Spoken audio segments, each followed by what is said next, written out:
यहाँ पर दोनों जो राइटर है वो एक चीज किया है ना कि दोनों ही लाके सवाल ऐसे करके छोड़ दिया जीवन पे। अब उसकी प्रेमिका की लाश वहां पे जल रही है और सब लोग चले गए, रात में बुझने लगी है। अब वो शराब की बोतल उसके हाथ में और माचिस उसके हाथ में।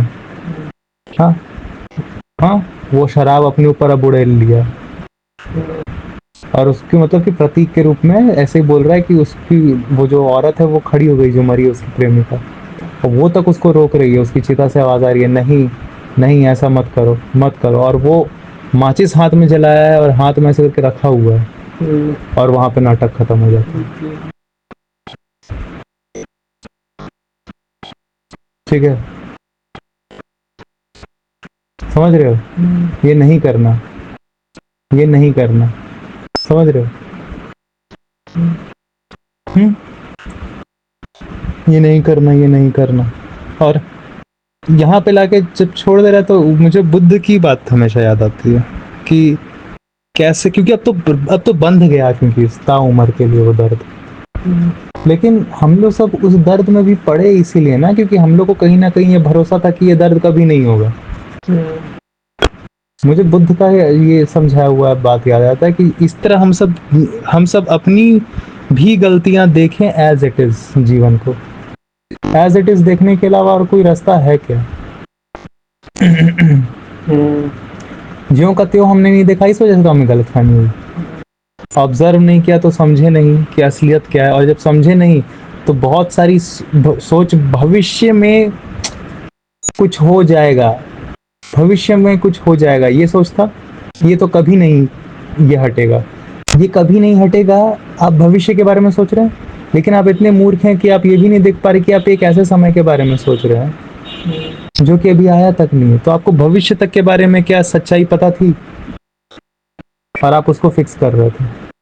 यहाँ पे सिर्फ यही नहीं था कि वो व्यक्ति कभी मर नहीं सकता, ये तो था ही गलतफहमी, लेकिन वो नहीं मरेगा ये भी आप भविष्य में सोच रहे थे। तो क्या आपको जीवन के बेसिक्स के बारे में भी पता है? तो फ्यूचर की सच्चाई का फंडामेंटल तक क्या आपको अपने जीवन के बारे में पता है? बुद्ध इतनी सीधी बात बोलते हैं।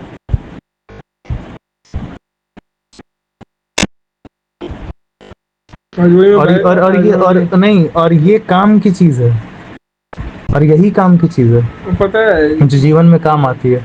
और जब समझ में आता है तब आप जी पाते हैं। जो परेशानी, जो कष्ट की जो फीलिंग हो रही है आपको, इस चीज को रोकना है, रोक दो, हाँ, वो वाली फीलिंग फिर ऑटोमेटिकली कम हो जाती है।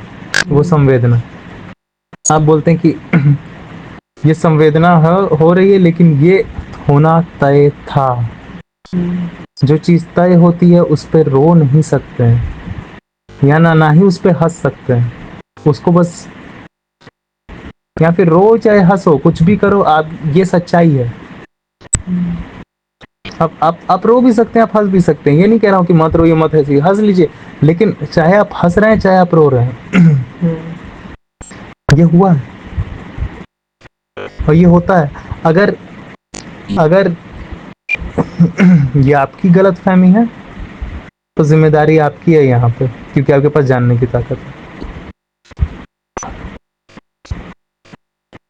जानने की जिम्मेदारी आपकी है, अवेयरनेस रहने की जिम्मेदारी आपकी है, क्योंकि आपको जिंदगी में हर समय झटके मिलते रहते हैं जो आपको बताते रहते हैं कि बहुत सारी चीजें आप जीवन में नहीं जानते, आपको हर समय जानने की जरूरत है। अब आप नहीं जान रहे हैं चीजों को, थोड़ी थोड़ी भी चीज देख के अरे आप बोलते हैं बहुत सारी बातें कि ये हो जाएगा, वो हो जाएगा, वो हो जाएगा, ये हो जाएगा, लेकिन क्या आप कभी आज के अलावा कभी जिए हैं? तो आप भविष्य की बातें भी कब कर रहे हैं? अभी कर रहे हैं। आपके सारे वर्ड्स जो होते हैं एक्सट्रा ना, वही मिट जाते हैं।